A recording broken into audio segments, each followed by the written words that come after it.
High all government job aspirants, welcome to my YouTube channel Zen Studies for government jobs. আজ আমাদের topic হচ্ছে West Bengal SI practice set 5। আজকে practice set 5টা discuss করবো এবং এছাড়াও রিসেন্টলি যেসব এক্সাম আছে সব এক্সামগুলোতে এই প্রশ্নগুলো খুবই গুরুত্বপূর্ণ। তাই যে রিসেন্টলি যেসব এক্সাম আছে যারা যারা দেবে তারা অবশ্যই ভিডিওটা দেখবে, এবং স্পেশালি ওয়েস্ট বেঙ্গল এসআই যারা দেবে। ফার্স্ট প্রশ্ন দেখো, খুবই ইজি একটা প্রশ্ন, কিন্তু অনেকজন কনফিউজ হয়ে যায়। রামচরিত গ্রন্থের রচয়িতা কে? রামচরিত গ্রন্থের রচয়িতা হচ্ছে সন্ধ্যাকর নন্দী, এবং এটা মনে রাখবে যে রামচরিত মানস এই গ্রন্থটির রচয়িতা হচ্ছে তুলসী দাস। নেক্সট দেখো, আর্য কথার অর্থ কী? আর্য কথার অর্থ হচ্ছে অভিজাত মানুষ, মানে একটু রিচ টাইপের মানুষ। অপশন সি হচ্ছে এটির অ্যান্সার। নেক্সট দেখো, খুব ইজি একটা প্রশ্ন, জৈনদের 23তম তীর্থঙ্কর কে ছিলেন? দেখো, জৈনদের 23তম তীর্থঙ্কর ছিলেন পার্শ্বনাথ, 24তম ছিলেন মহাবীর এবং প্রথম ছিলেন ঋষভ। নেক্সট, অশ্বমেধ পরাক্রম উপাধি কোন সম্রাট গ্রহণ করেছিলেন? অশ্বমেধ পরাক্রম উপাধিটি গ্রহণ করেছিলেন সমুদ্রগুপ্ত। অপশন ডি হচ্ছে এটির অ্যান্সার। নেক্সট দেখো, কৌলিন্য প্রথার প্রবর্তন করেন কে? কৌলিন্য প্রথার প্রবর্তন করেছিলেন বল্লাল সেন। অপশন বি হচ্ছে এটির অ্যান্সার। বাংলার প্রথম সার্বভৌম রাজার নাম কি? এই প্রশ্নটার অ্যান্সার তোমরা দেবে, আশা করি সবাই অ্যান্সারটা জানো। এই দুটির মধ্যে যে কোনো একটা অ্যান্সার হবে, কে অ্যান্সার হবে সেটা তোমরা কমেন্ট করে জানাবে। খুব ইজি একটা প্রশ্ন এটা, সেই জন্য তোমাদের জন্য এটা ছেড়ে দিলাম। আমি অ্যান্সারটা করে দেখো সাইডে কেটে দিয়েছি, এইটার অ্যান্সার তোমরা দেবে। নেক্সট দেখো, মানুষের হাত কোন শ্রেণীর লিভার? মানুষের হাত হচ্ছে তৃতীয় শ্রেণীর লিভার। অপশন সি হচ্ছে এটির অ্যান্সার। পশ্চিমবঙ্গের মধ্যে দিয়ে কোন রেখা গেছে? পশ্চিমবঙ্গের মধ্যে দিয়ে কর্কট ক্রান্তি রেখা গেছে। অপশন এ হচ্ছে এটির অ্যান্সার। অর্কিডের শহর বলা হয় কাকে? অর্কিডের শহর বলা হয় কার্সিয়াংকে। অপশন সি হচ্ছে এটির অ্যান্সার।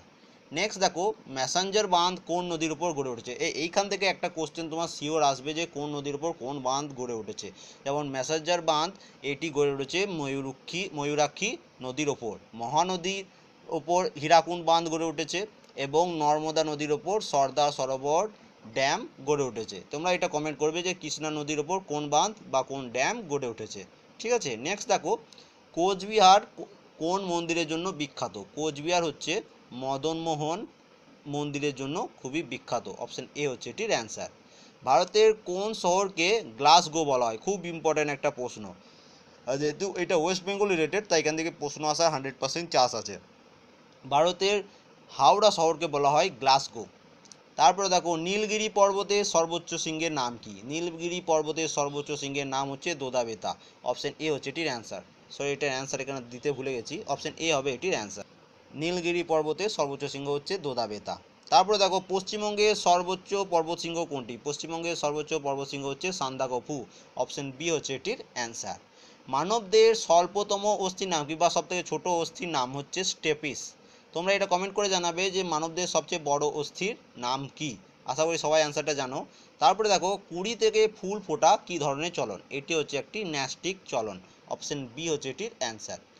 হকি স্টিক তৈরি কোন কাঠ ব্যবহার করে হয়? হকি স্টিক তৈরি হয় স্যালিক্স। এই স্যালিক্স কাঠ ব্যবহার করে হকির স্টিকগুলো বানানো হয়। কার কোষ বিভাজন ঘটে না? একমাত্র ভাইরাস। ভাইরাসরা হচ্ছে অকোষীয়, এই ভাইরাসের কোনো কোষ বিভাজন ঘটে না। তারপরে দেখো, বিশ্ব প্রতিবন্ধী দিবস কবে পালন করা হয়? বিশ্ব প্রতিবন্ধী দিবস প্রত্যেক বছর পালন করা হয় 3 ডিসেম্বর। অপশন সি হচ্ছে এটির অ্যান্সার। তারপরে দেখো, খুব ইম্পর্টেন্ট একটা প্রশ্ন, বায়ু প্রবাহের কোন স্তরে জেট বিমান চলাচল করে? এটার অ্যান্সার হচ্ছে তাহলে স্ট্র্যাটোস্ফিয়ার। অপশন বি হচ্ছে এটির অ্যান্সার। এই স্ট্র্যাটোস্ফিয়ার স্তরে জেট বিমান চলাচল করে। নেক্সট দেখো, বায়ু সঞ্চয়ের ফলে সৃষ্ট ভূমিরূপের নাম কি? বায়ু সঞ্চয়ের ফলে সৃষ্ট ভূমিরূপের নাম হচ্ছে বারখান। Option D. আমরা সেই খুব ছোটোবেলাতেই জিওগ্রাফিতে পড়েছিলাম ক্লাস 7-8-এর, যে বায়ু সঞ্চয়ের ফলে সৃষ্ট ভূমিরূপ হলো বারখান। অপশন ডি হচ্ছে এটির অ্যান্সার। নেক্সট দেখো, জিব্রাল্টার প্রণালী কোন দুটি অঞ্চলের মধ্যে অবস্থিত? দেখো, জিব্রাল্টার প্রণালী হচ্ছে স্পেন ও আফ্রিকা এই দুটি অঞ্চলের মধ্যবর্তী জায়গায় অবস্থিত। অপশন বি হচ্ছে এটির অ্যান্সার। তারপরে দেখো, নেক্সট প্রশ্ন দিয়েছে, রাশিয়ার মুদ্রার নাম কি? রাশিয়ার মুদ্রার নাম হচ্ছে রুবেল। রুবেল হচ্ছে রাশিয়ার মুদ্রার নাম। দিনার হচ্ছে ইরাকের মুদ্রার নাম। তোমরা এটা কমেন্ট করে জানাবে যে পাউন্ড বা ডলার এটা কোন দেশের মুদ্রার নাম। নেক্সট দেখো, মালয়েশিয়ার জাতীয় ফুল কি? মালয়েশিয়ার জাতীয় ফুল হচ্ছে জবা। তোমরা এটা কমেন্ট করে জানাবে যে পশ্চিমবঙ্গের জাতীয় ফুলের নাম কি। খুব ইম্পর্ট্যান্ট একটা প্রশ্ন, অনেকজনাই কনফিউজ, অনেকজনা জানে না, আর অনেকজনা জানো তোমরা। নেক্সট দেখো, ফাসু কি? ফাসু হচ্ছে একটি স্বর্ণ মুদ্রা। অপশন সি হচ্ছে এটির অ্যান্সার। কীর্তাজুনিয়াম কার রচনা? কীর্তাজুনিয়াম হচ্ছে কবি ভারবির লেখা। অপশন ডি হচ্ছে এটির অ্যান্সার। তারপরে দেখো, মনসবদারি প্রথা কে চালু করেছিলেন? মনসবদারি প্রথা আমরা সবাই জানি সম্রাট আকবর চালু করেছিলেন। নেক্সট প্রশ্ন, বাংলা ভাষায় প্রথম কে রামায়ণ লেখেন? আমরা সবাই জানি বাংলা ভাষায় প্রথম রামায়ণ লিখেছিলেন কীর্তিবাস ওঝা। অপশন ডি হচ্ছে এটির অ্যান্সার। বাংলার প্রথম স্বাধীন নবাব কে ছিলেন? স্বাধীন নবাব বলেছে, বাংলার প্রথম স্বাধীন নবাব ছিলেন মুর্শিদ কুলি খাঁ। অপশন সি হচ্ছে এটির অ্যান্সার। আলীনগরের সন্ধি কত খ্রিস্টাব্দে হয়েছিল? আলীনগরের সন্ধি হয়েছিল 1757 খ্রিস্টাব্দে। অপশন এ হচ্ছে এটির অ্যান্সার। তারপরে দেখো, নিচের কোনটি প্রকৃতিজাত অম্ল? এটার অ্যান্সার হচ্ছে ভিনিগার। ভিনিগারের আর কেমিক্যাল নাম কি? Acetic acid. এখান থেকে তুমি অ্যান্সারটা করে দিতে পারবে। নেক্সট দেখো, নিচের কোন প্রাণীর শরীরে রক্ত নেই কিন্তু শ্বাস নেয় তারা? তাহলে এটার অ্যান্সার কী হবে? হাইড্রা। হাইড্রার শরীরে কোনো রক্ত নেই কিন্তু এরা নিঃশ্বাস নেয়। নেক্সট দেখো, ডালে কোন খাদ্যগুণ থাকে? ডালে সবথেকে বেশি পরিমাণ থাকে প্রোটিন। অপশন সি হচ্ছে এটির অ্যান্সার।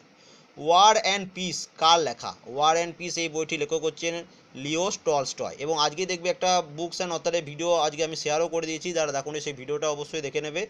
নেক্সট দেখো, মাই আর্লি লাইফ এই বইটি লিখেছেন উইনস্টন চার্চিল। মেই ক্যাম্প এই বইটি লিখেছেন হিটলার। ভাগীরথী নদীটি দেবপ্রয়াগে কোন নদীর সাথে মিলিত হয়ে গঙ্গা নামে প্রবাহিত হয়েছে? এটা কালকে না পরশু আগের দিনই একটা ভিডিওতে বলে দিলাম যে কোন দুটো নদী মিলিয়ে দেবপ্রয়াগ হয়েছে। এটার অ্যান্সার হচ্ছে ভাগীরথী নদী এবং আলোকনন্দা নদী, এই দুটি মিলিত হয়ে দেবপ্রয়াগে মিলিত হয়ে গঙ্গা নামে প্রবাহিত হয়েছে। ঠিক আছে, তাহলে অপশন সি হচ্ছে এটির অ্যান্সার। নেক্সট প্রশ্ন দেখো, কোনটি ব্যাকটেরিয়া গঠিত রোগ নয়? এগুলোর মধ্যে অ্যান্সার হচ্ছে কালাজ্বর। কালাজ্বর কোনো ব্যাকটেরিয়া গঠিত রোগ নয়। তাছাড়া টাইফয়েড, কলেরা, কুষ্ঠ এগুলো সবই হচ্ছে ব্যাকটেরিয়া গঠিত রোগ। নেক্সট প্রশ্ন দেখো, খুব একটু কনফিউশন এবং একটু টাফ প্রশ্ন।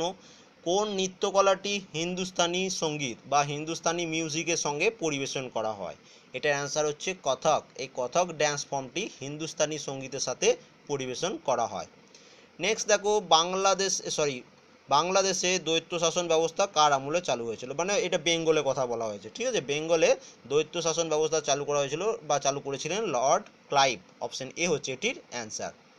প্লাস্টার অফ প্যারিস কি? প্লাস্টার অফ প্যারিস হচ্ছে ক্যালসিয়াম সালফেট। তোমরা এটা কমেন্ট করবে যে কয়েকদিন আগেই তোমাদের আমি অনেকবার বলেছি প্লাস্টার অফ প্যারিসের সংকেতটা কি, সেটা তোমরা কমেন্ট করে জানাবে। ক্যালসিয়াম সালফেট হচ্ছে প্লাস্টার অফ প্যারিসের নাম। নেক্সট প্রশ্ন দেখো, 60 বছর পূর্তিকে কি বলা হয়? খুব ইম্পর্টেন্ট একটা প্রশ্ন। 60 বছর পূর্তিকে বলা হয় হীরক জয়ন্তী বা ডায়মন্ড জুবলি। স্বর্ণ জয়ন্তী হয় 50 বছর বয়সে এবং প্লাটিনাম জয়ন্তী হয় 70 বছর বয়সে। তোমরা এটা কমেন্ট করবে যে রজত জয়ন্তী কত বছর, মানে কত বছর হলে সেটাকে বলা হয়। নেক্সট প্রশ্ন দেখো, নর্মদা বাঁচাও আন্দোলনের নেতা কে ছিলেন? নর্মদা বাঁচাও আন্দোলনের নেতা ছিলেন বাবা আমতে। অপশন সি হচ্ছে এটির অ্যান্সার। 10 নং জনপদ কি? 10 নং জনপদ হচ্ছে প্রধানমন্ত্রীর বাসভবন। অপশন সি হচ্ছে এটির অ্যান্সার। রাজীব গান্ধীর সমাধিস্থলের নাম কি? রাজীব গান্ধীর সমাধিস্থলের নাম হচ্ছে বীরভূমি। অপশন ডি হচ্ছে এটির অ্যান্সার। হরিয়ানার হ্যারিকেন নামে কে পরিচিত? খুব ইম্পর্টেন্ট একটা প্রশ্ন। এটা অ্যান্সার হচ্ছে কপিল দেব। কপিল দেব হচ্ছে হরিয়ানার হ্যারিকেন। তিনি হরিয়ানাতে তার বাড়ি ছিল এবং তিনি স্পেস বোলার ছিলেন বলে তাকে হরিয়ানার হ্যারিকেন বলা হতো। নেক্সট দেখো, দ্য লাস্ট জাজমেন্ট এই চিত্রকর কে? মানে এই ছবি দ্য লাস্ট জাজমেন্ট এই ছবিটির চিত্রকর কে ছিলেন? এটার চিত্রকর ছিলেন মাইকেল অ্যাঞ্জেলো। অপশন ডি হচ্ছে এটির অ্যান্সার। নেক্সট দেখো, হিরু ডাকাত কার সৃষ্ট চরিত্র? হিরু ডাকাত হচ্ছে অমরেন্দ্র চক্রবর্তীর সৃষ্ট চরিত্র। অপশন সি হচ্ছে এটির অ্যান্সার।